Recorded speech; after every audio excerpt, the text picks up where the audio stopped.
This is Chess Assassin. Hello. Welcome back. This is Chess Assassin. Once again, I'm back at it, trying to post more videos, but I've been very busy lately. I'm in the process of moving into my apartment, so I'm taking some time out to post this video. And today's subject is on the various fighting styles of chess play.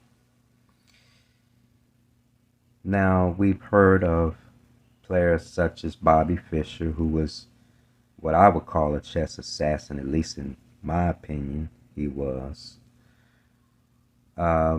Most of us would say Karpov was very positional. Ivanchuk, very technical. Kasparov, or Kasparov, however you pronounce it, was very dynamic. Anand, very logical. Kramnik, very positional. Nakamura, now they call him the Barbarian, who was also a dynamic player. And Magnus Carlsen, very concrete player. And let's not forget about Vasily Smyslov, who was ultra solid. Now we're going to use this bishop's opening for our lesson. So going back to the starting position, e4, e5, knight f3, knight f6. Now it looks as though we want to transpose. White wants to transpose because the move that white could play here is knight takes on e5. And black could respond with either queen e7 or knight takes e4, etc. But white chooses yet another move, which is bringing the bishop out to c4, making room for the king in the castle. Played this move. It seems as though white doesn't really mind the pawn on e4. Now this is called a gambit. When you give up a pawn, especially in the opening, that is a gambit. So now the question is, does black accept it or decline it? So black chooses to accept the pawn.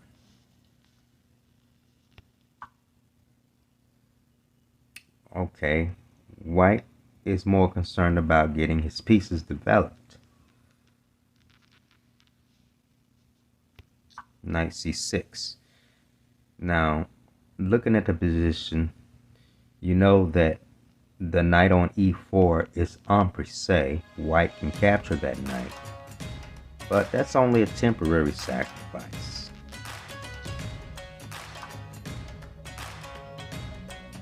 Now, instead of castling, white chose to take the knight. That was the desirable option. Now let's go back. Now instead of taking the knight on e4, white can choose to castle the king. Now castling would yield white a small edge because the king is safe and the rook is ready to move to e1, where it would x-ray the pawn on e5. Now, castling is something that a positional player would do. It's more so of a positional move. Why? Because the positional player is about small advantages gradually. Castling would yield white a small advantage. But in the game, white chose a different move, and that is to take the knight on e4.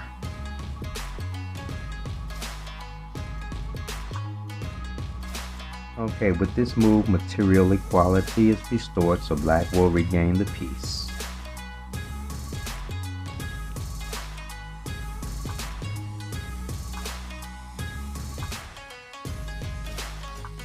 Okay, d2 to d4. Pawn to d4. Looks as though white, although its king still sits on e1, wants to open up the center. So if you had to take a guess, would you say that white is more of an aggressive player?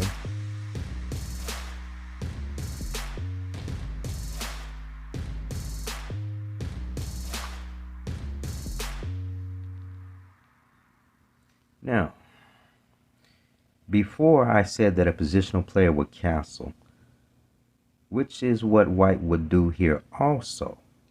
Instead of recapturing white away as a positional player, white will castle. But white chooses to take the pawn.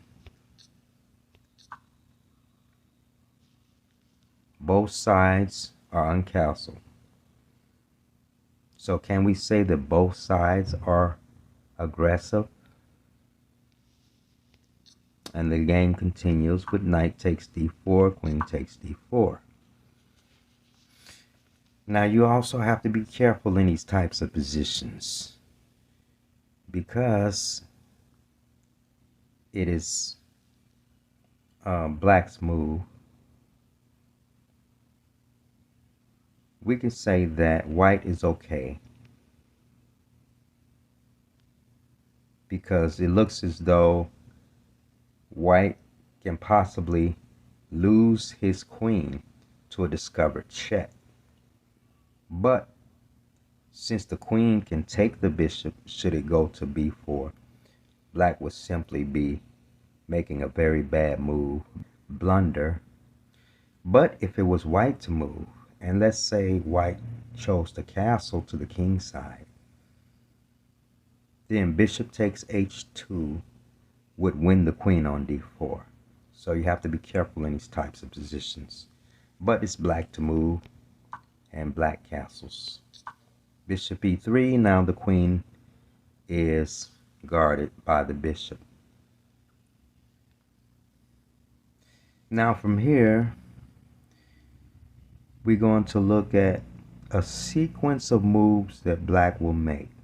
Now based on black's next sequence of moves, I want you to try to determine black's style of play. And following is a list of 5 different fighting styles. But after we look at the next 6 moves that black will play, then I will take you to a list of 5 distinctive playing styles with their descriptions. So the game continues with c5.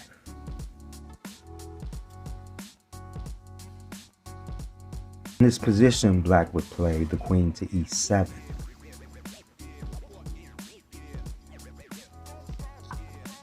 But this is seen as being the stronger move.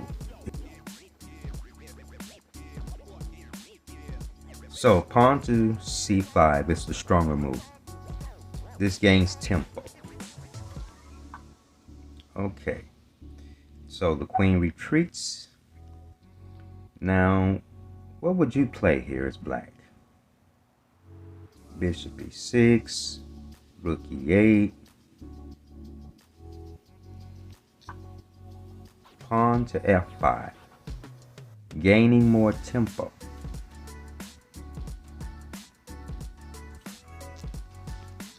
Check. So this buys time for white to get his pieces in order and stop the pawn march on the f file.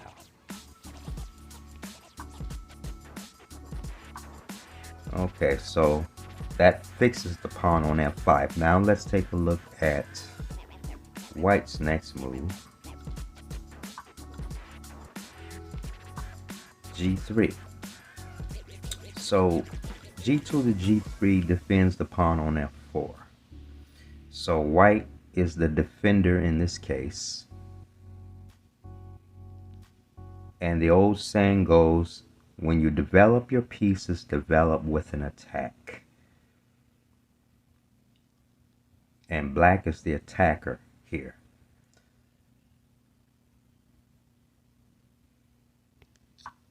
Rook b8. Now the idea of placing the rook on b8 is to prepare a queenside pawn storm. So it seems like that every move that black is making so far is to attack white's king side or white's queen side. So black wants to play on both sides of the board in one shot. Doing a good job at it. So let's see how the game continues. White castles to the queen side because the king side is loose. So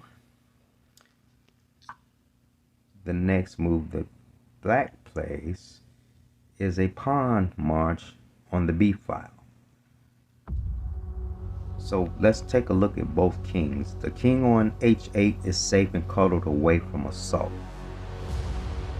But the king on c1 faces an avalanche. But we're going to take a look at one more move by black. Developing the rook to b6, the 6th rank, prepares for a slide over to a6, which would attack the pawn on a2. Now let's go to the list. Based on the game that we have just watched, would you say that black is a defensive player,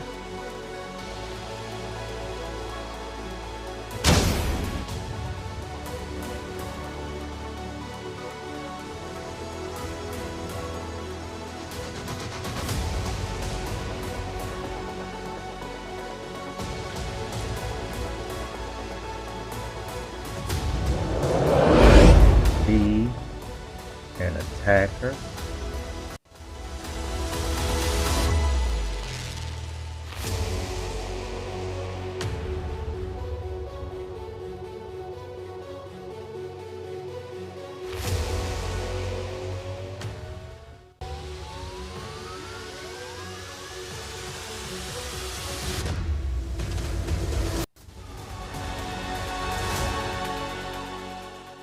C, a positional player,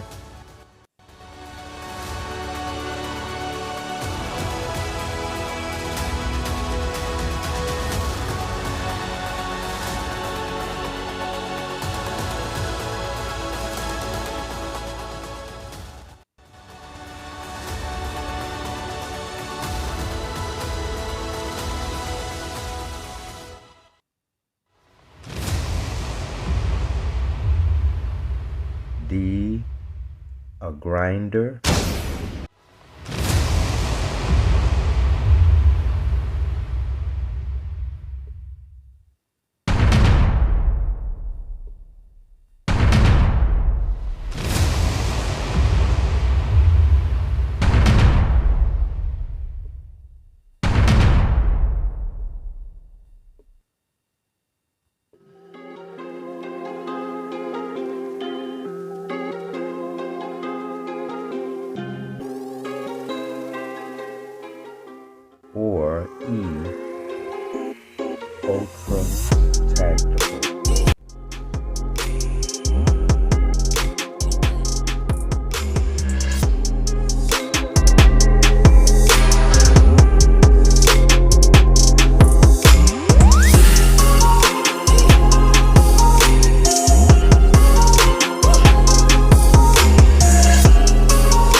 before you choose one of the above answers, first let's take a look at the following list of descriptions.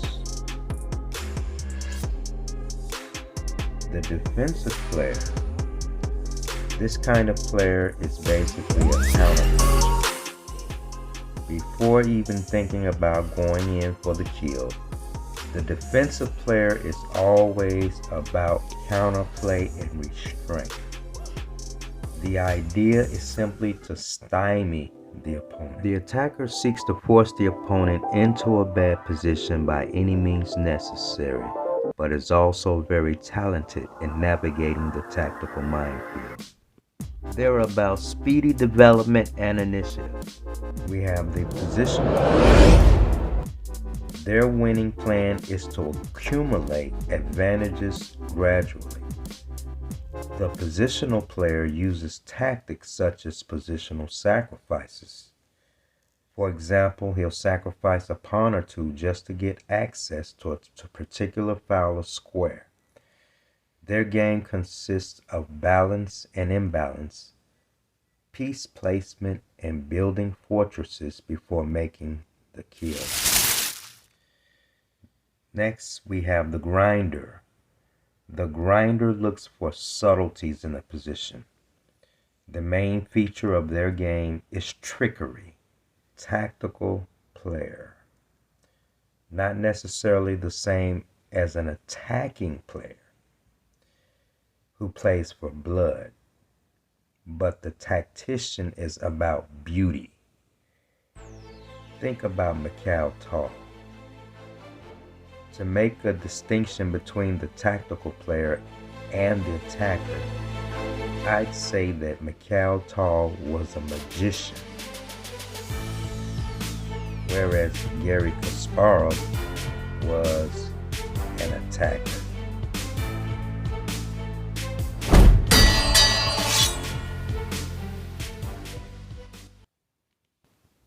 In this second half of the video lesson, we will briefly examine some lines stemming from the Richter-Rauzer Sicilian.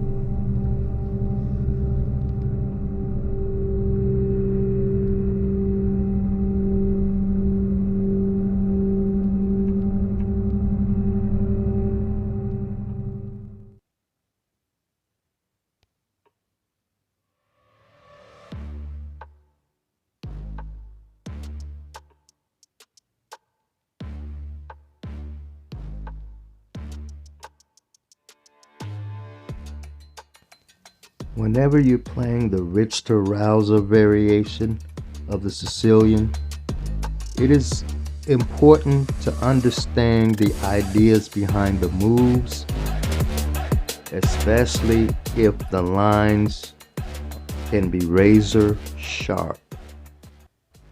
And that's what we face in this variation. Taking the knight on c6 is basically on the idea of the knight on c6 going to e5 and then to c4, putting pressure on white's b2 pawn. Now you can eliminate the knight on c6, but in doing so, black gets the open b file, and he's going to use that file to attack white's b pawn. So in chess, every move is give and take. You suffer a disadvantage in one area in order to exploit your advantage in another. The only pieces that are defending the bishop on e7 is the knight on g8 and queen on d8. Black is going to force the bishop off g5, but this will lead to a tactical shot on the g7 pawn.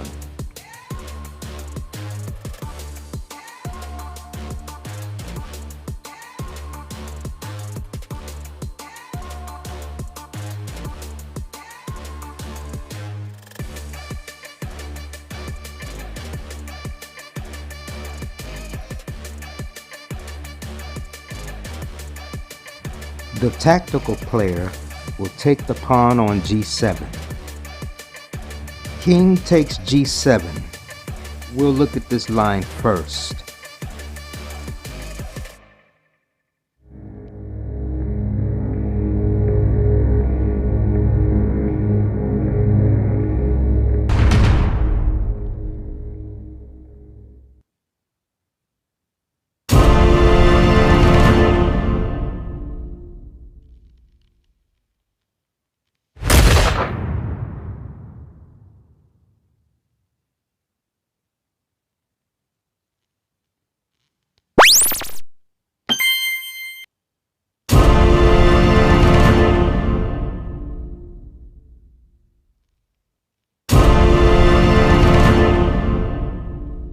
Now going back, we're going to look at the counter-punching bishop takes f4.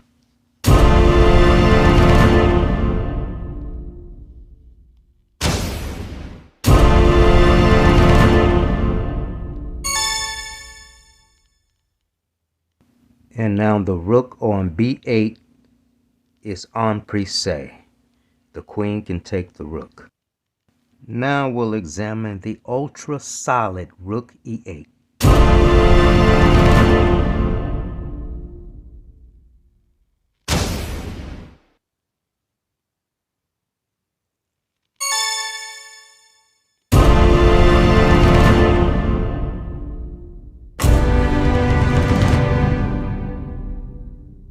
Notice the pawn structure around the kings.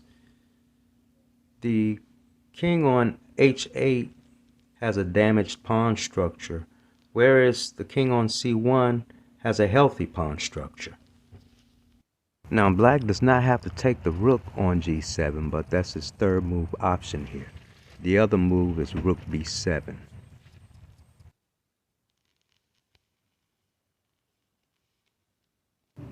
Okay, so now we're going to take the move back to white's third move, queen takes f4.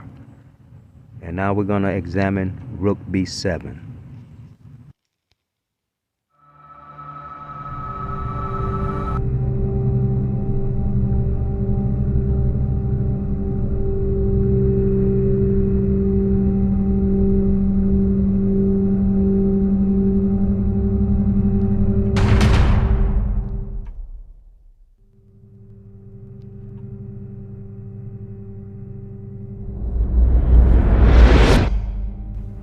Black has another option, and that is queen to b6.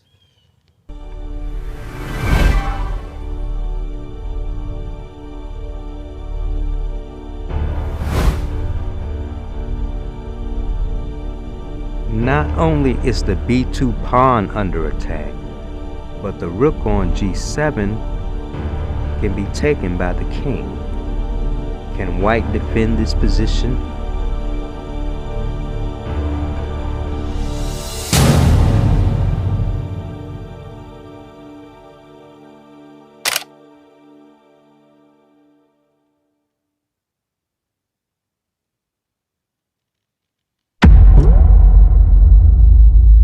Check.